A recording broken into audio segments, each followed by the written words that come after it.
Je m'appelle Robin Gelbur, je suis présidente de FairHealth et je suis ravie d'être parmi vous aujourd'hui.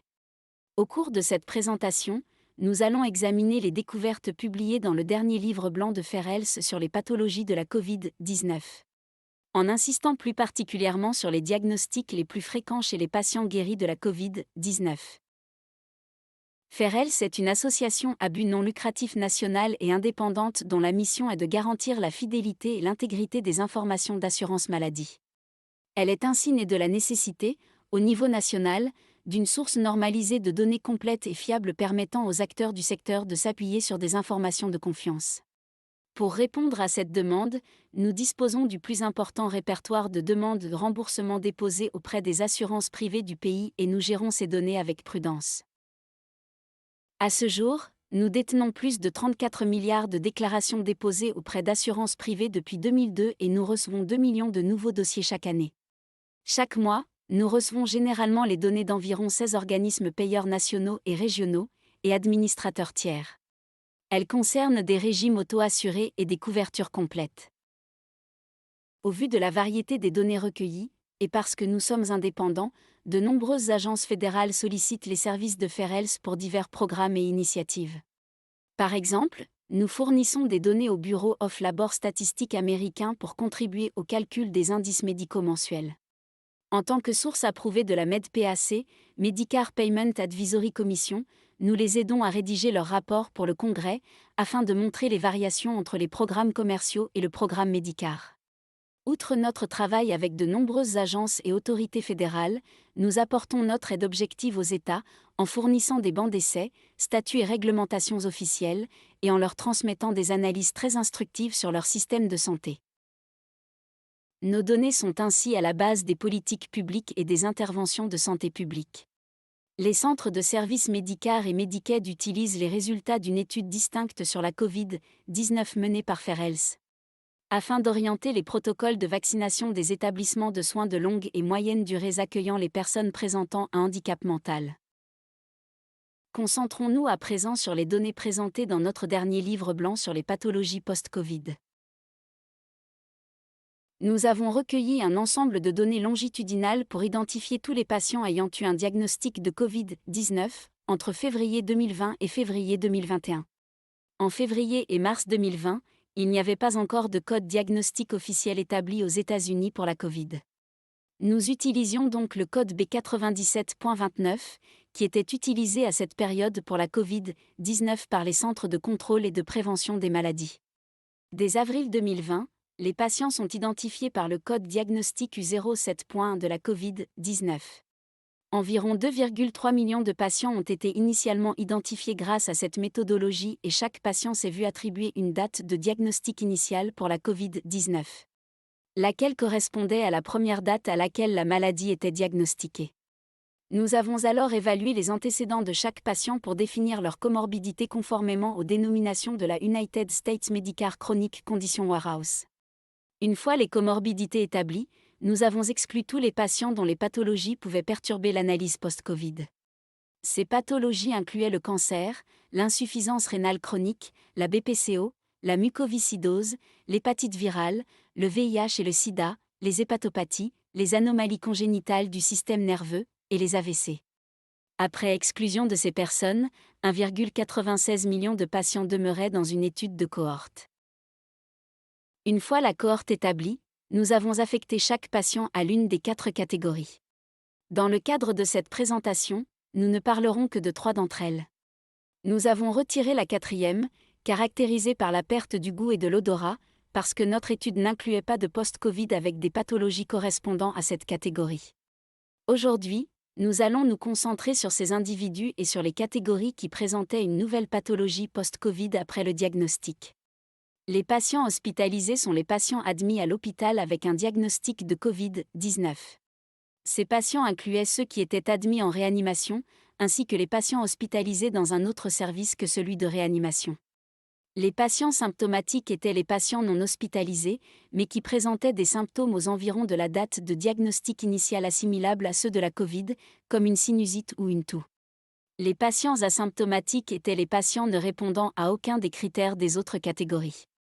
Notons, cependant, que nous utilisons des données de dossier d'assurance, et que les patients considérés comme asymptomatiques n'ont jamais déposé de dossier, en dehors du diagnostic de Covid-19 pendant la durée de leur maladie.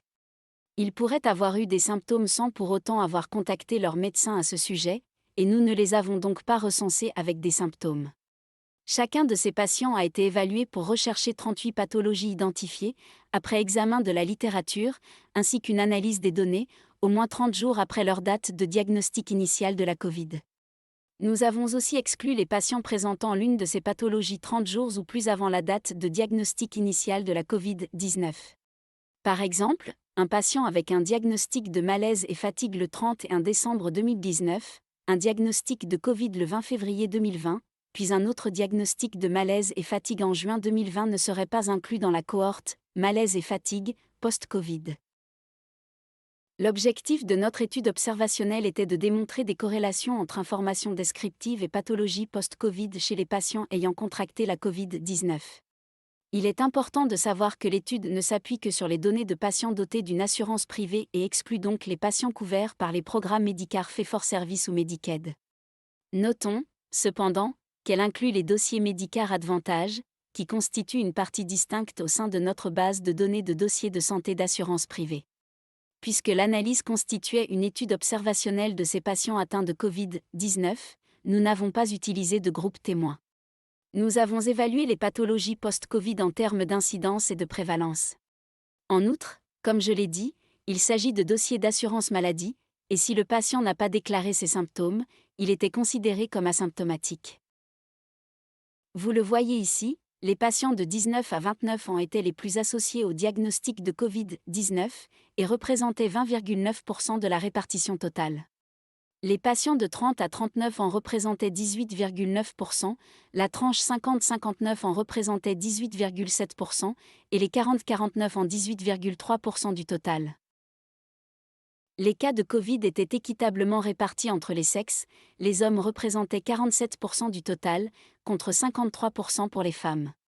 La répartition est différente de ce que l'on observe généralement dans nos données de dossiers médicaux, dans lesquels les femmes utilisent généralement plus les services médicaux et représentent 60% des patients ayant un diagnostic de Covid-19 dans notre base de données. La majorité était considérée comme asymptomatique, la part plus petite des trois catégories était celle des patients hospitalisés pour une pathologie. Dans la plupart des tranches d'âge, les patients Covid-19 étaient plus susceptibles d'être asymptomatiques que symptomatiques, exception faite des patients d'au moins 70 ans. Les patients pédiatriques avaient la répartition la plus nette, avec 62,6% de cette population n'ayant pas déclaré de symptômes associés à la Covid-19, et seuls 35,5% rapportaient des symptômes. Le taux d'hospitalisation augmente à chaque tranche d'âge, 1% des patients de la population pédiatrique a été hospitalisé, contre 15,6% des patients de 70 ans et plus. Ce graphique montre les catégories pour chaque mois de 2020 pendant la pandémie. Sans surprise, en février et mars 2020, au début de la pandémie aux États-Unis, les patients symptomatiques étaient plus nombreux que les patients asymptomatiques, car il y avait peu de tests à cette époque. La plupart des patients étaient alors diagnostiqués avec la Covid-19 parce qu'ils étaient malades et hospitalisés. Lorsque les tests sont devenus plus accessibles aux États-Unis, le nombre de patients asymptomatiques a rapidement dépassé le nombre de patients symptomatiques, pour atteindre des niveaux qui sont restés stables jusqu'à la fin de l'année 2020. Sur 1,96 million de patients, nous avons identifié environ 23,2% de patients ayant une pathologie post-Covid avec de nouveaux symptômes 30 jours ou plus après leur diagnostic initial de la Covid-19. Près de la moitié des patients hospitalisés présentaient au moins une pathologie post-Covid 30 jours ou plus après leur diagnostic initial et après leur sortie de l'hôpital. 27,5% des patients symptomatiques avaient une pathologie post-Covid reconnue contre 19% des patients asymptomatiques. Les 15 pathologies que cette population de patients présente le plus souvent au moins 30 jours après leur diagnostic initial de la Covid-19, et non avant le diagnostic, sont répertoriées ici. La douleur, qui inclut les diagnostics de névralgie, de névrite et de myalgie, était la première des pathologies post-Covid diagnostiquées dans cette cohorte. La douleur est aussi citée par les CDC comme une pathologie post-Covid sur leur site web. Les troubles respiratoires étaient le deuxième diagnostic le plus courant après une Covid dans notre analyse, affectant 3,5% de la population de l'étude. Ce symptôme est également cité par les CDC et d'autres chercheurs en tant que pathologie post-Covid fréquente. L'hyperlipémie et l'hypertension sont particulièrement intéressantes, surtout parce que la population de patients ayant ces pathologies ne présentait aucun antécédent avec ces affections. Ces pathologies ont été observées après la Covid dans plusieurs autres études, notamment une étude publiée dans le Journal of Laboratory and Precision.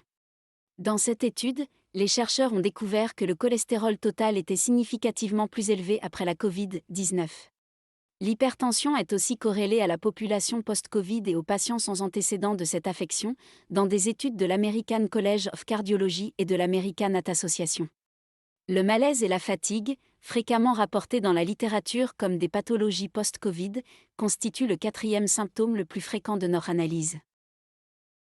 Les 15 principales pathologies post-Covid varient en fonction de la tranche d'âge, comme le montre cette diapositive.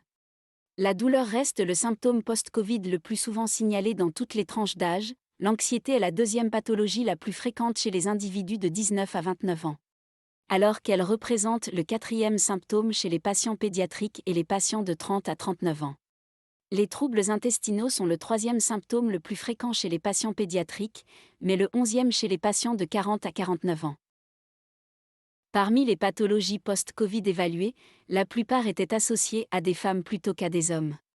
Ceci étant, 12 affections post-Covid, y compris le décès après 30 jours, étaient plus associées aux hommes qu'aux femmes. La cardiopathie, l'insuffisance rénale, les tics et l'inflammation cardiaque faisaient partie de la liste. Les affections thyroïdiennes, la dépression et les migraines et céphalées, entre autres, étaient plus fréquemment associées aux femmes, qui représentent entre 60 et 70% de la répartition. Nos données montrent 3 pathologies post-Covid touchant presque équitablement les hommes et les femmes. Les troubles du sommeil, qui incluent l'insomnie, l'hypersomnie et l'apnée du sommeil, étaient presque équitablement distribués avec une légère différence associée au dossier de sexe inconnu.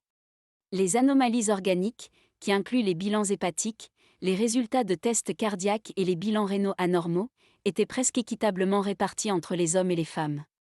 La perte d'audition était relativement similaire pour les deux sexes, avec 51,1% de femmes et 48,9% d'hommes. Comme nous l'avons dit précédemment, la douleur est le symptôme post-Covid le plus fréquemment rapporté dans cet ensemble de données de santé et elle est souvent citée par d'autres chercheurs comme une pathologie post-Covid fréquente. À partir de la catégorisation ICD-10, et à l'aide des codes vérifiés par notre équipe clinique et notre directeur médical, nous avons créé une liste de diagnostics de douleurs spécifiques signalés par des patients Covid-19 au moins 30 jours après leur diagnostic initial. Pour 41% des patients ayant rapporté des douleurs après la Covid, celles-ci étaient des affections des tissus mous non spécifiés ou autres, non classées ailleurs, comme la myalgie. 40,8% des patients ayant présenté une douleur post-Covid ont rapporté une dorsalgie, comme une douleur dans le cou et les lombaires. 10,6% des diagnostics de douleur étaient liés à une douleur non classée dans une autre catégorie et incluaient d'autres douleurs aiguës et chroniques. Les autres troubles musculaires constituent le dernier groupe de diagnostics de douleur, soit 7,6% de la population dans cette catégorie de pathologie, avec notamment une faiblesse musculaire généralisée. Les individus de 19 à 59 ans présentent aussi une répartition assez similaire des patients souffrant de douleurs. Les patients de 50 à 59 ans constituent la plus grande proportion de diagnostics de douleurs post-Covid, avec 21,3%. Cette tranche d'âge était suivie de près par les patients de 40 à 49 ans, comptant 20,3% de diagnostics de douleur. Les personnes de 19 à 29 ans et de 30 à 39 ans représentent environ 20% des diagnostics de douleur, qui étaient moins fréquents dans les cohortes les plus âgées et jeunes. Les patients de 70 ans et plus représentent la plus petite proportion de diagnostics de douleur, 2%, tandis que les patients de 0 à 18 ans représentaient la deuxième tranche la moins touchée, 6%. Nous examinons ici l'âge et la répartition des diagnostics de douleur post-Covid. Cette dernière est cohérente avec nos résultats selon lesquels les pathologies post-Covid concernent plus de femmes que d'hommes avec des diagnostics de douleur post-Covid, soit 50% de femmes et 42% d'hommes. D'ailleurs, les femmes représentent un plus grand pourcentage de patients avec douleur post-Covid dans toutes les tranches d'âge. On observe la plus grande disparité chez les 19-29 ans, les femmes représentant environ 63% des patients avec douleur contre 37% d'hommes. Cette répartition chez les patients âgés de 60 à 69 ans et de 70 ans et plus est plus équitable par rapport aux autres cohortes d'âge. Dans ces tranches d'âge supérieures, les hommes représentent environ 48% des diagnostics de douleur post-Covid, contre environ 52% pour les femmes. Dans les autres tranches d'âge, les femmes représentent 56 et 60% des diagnostics de douleur, contre 40 et 44% pour les hommes.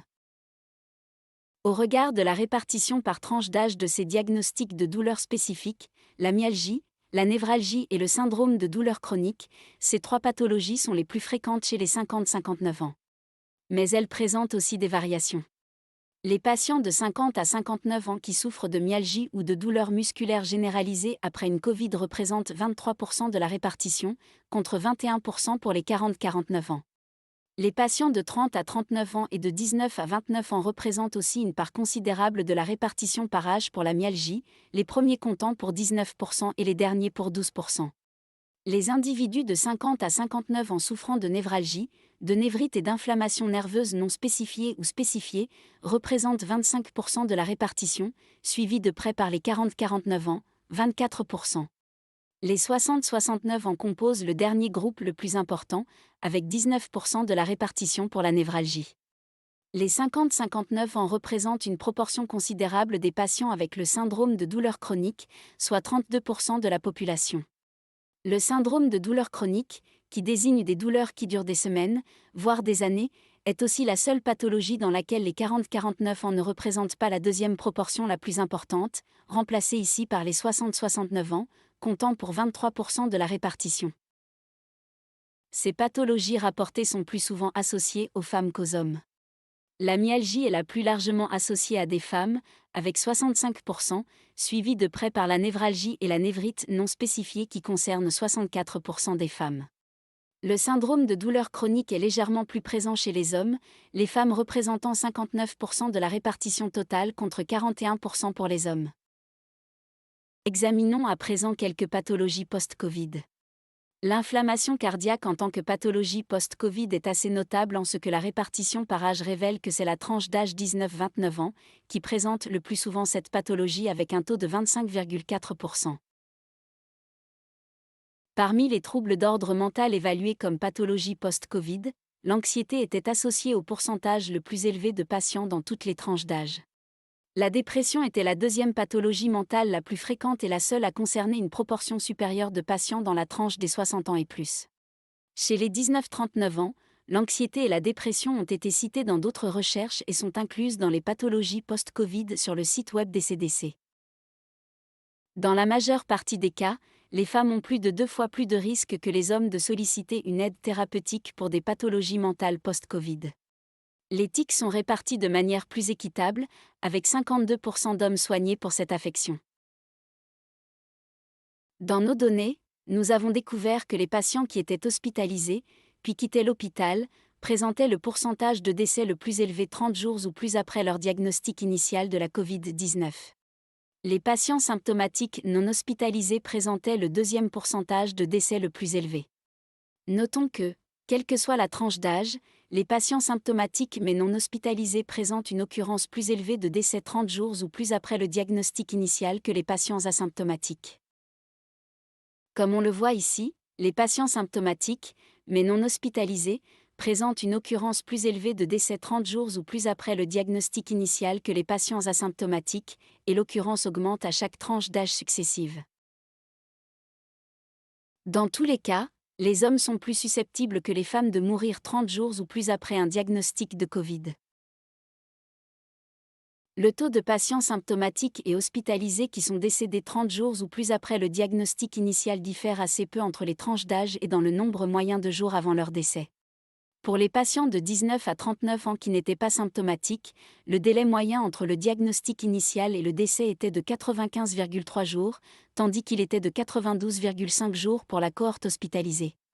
Pour les patients symptomatiques de 40 à 59 ans, le délai moyen entre le diagnostic initial et le décès était de 93,6 jours, contre 93,74 jours pour le groupe hospitalisé. Merci de m'avoir donné l'opportunité de partager avec vous ces résultats et de votre intérêt pour ce sujet essentiel.